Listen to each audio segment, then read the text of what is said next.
In this problem, we have a hockey player taking a slap shot. We have a stick that's applying force to a hockey puck, which is going to give it an impulse. All right, if you recall, an impulse is also known as a change in momentum.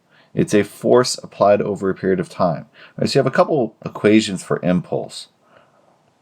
By definition, an impulse is equal to a change in momentum, but it's also equal to a force applied over a period of time. All right, so in part one, they're asking, well, what is the impulse on the puck? Well, if you want the impulse, I need to know how the momentum is changing. Remember, momentum, little p, is mass times velocity. And therefore, a change in momentum would be a mass times a change in velocity. We can't really change the mass of the puck, but we can change its velocity.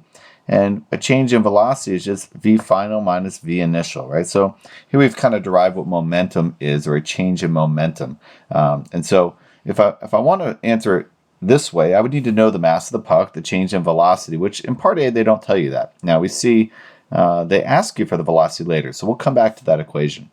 If you're not sure where to start on a problem, again, a good strategy is to identify what you have, right? So in this case, they tell you 330 newtons of force.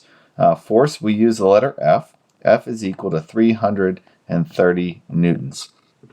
They tell you there's contact for just 0.02 seconds. Well, that is a time period. T is equal to 0.02 seconds.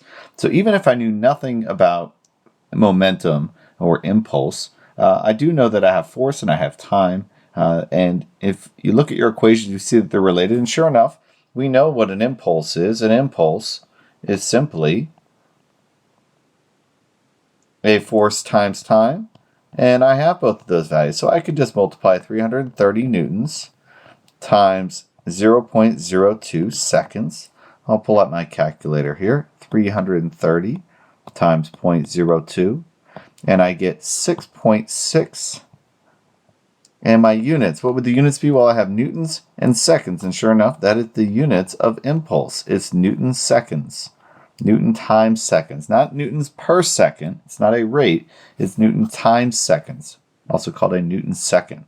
So I have 6.6 newton seconds of impulse. Well, that means I know how my momentum is changing. And here they give us the mass of the puck. So I'm going to add another variable. The mass of the puck is 0.3 kilograms, about 300 grams. Remember, our standard unit for mass that we use in any calculations in physics is going to be kilograms, so I can leave it just like it is. And what do they want to know? Well, they say it's at rest before the shot. How fast is it traveling when it leaves the stick? Well, we have a change in velocity. And at rest would be my initial velocity of 0 meters per second. And we want to know, well, how fast is it going when it leaves the puck? That would be a final velocity, right? So really, we have a change in velocity. And if we look back at our equation here, well, if my mass doesn't change and I have a change in velocity, I have an impulse, right? So now that we know the impulse, we know the mass, we can actually plug in to this equation right here, and we can solve for V final. So my impulse, which is also known as my change in momentum, my impulse is 6.6 newton seconds. And that is equal to the mass of 0.3 kilograms times my final velocity minus my initial velocity. Well, my initial velocity is 0, so really I can cancel that out, and I just have 0.3 kilograms times v final. And if I want to solve for that final velocity, I can divide by 0.3 kilograms, 0.3 kilograms on both sides, and I get that a final velocity is equal to, I'll pull out my calculator, 6.6 divided by 0.3, I get 22. Now it should be meters per second, but I have a weird unit of a newton second per kilogram. I wonder what that is. Well, if we know what a newton is a kilogram, a mass, times meter per second squared. That's what a newton is. I'm going to multiply that times seconds, and I'm going to divide that whole thing by kilograms. And sure enough, if you do the math, kilograms cancels.